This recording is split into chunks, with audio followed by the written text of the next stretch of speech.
Guys તો અત્યારે અમે લોકો સિગ્નલ પર આમ આવી ગયા છે, આગળ લાલ બત્તી છે ગાઈસ, જોઈ શકો છો તમે.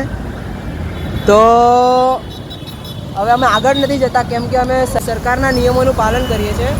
તો સરકારના નિયમનું પાલન કરવું જોઈએ કે નહીં કરવું જોઈએ? કરવું જોઈએ, જરૂરી છે ને. અચ્છા, हमको सिखा रिया है. તો પછી અમારી પાછળ એક માણસ ભાઈ બેસેલો હતો, સાગરભાઈ, એ તો ઉતરી ગયા છે. નિયમનું પાલન કરતા, સરકારના નિયમનું પાલન પહેલા કરજો.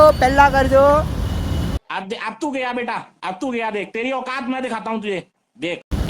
પહેલા કરજો, હું કરજો. હા, એટલે કહું, સરકારના નિયમોનું પાલન કરજો, તેમાં તમારી ભલાઈ છે અને તેમાં તમારી સુરક્ષા છે. અને આ માણસે હેલ્મેટ જ નથી પહેર્યો. તારી ભલી થાય તારી હો, તું જીવતો ત્યાં સુધી તો મારા પડખા ફરવા પડ્યા છે, મારી નીંદર હરામ કરી નાખી છે.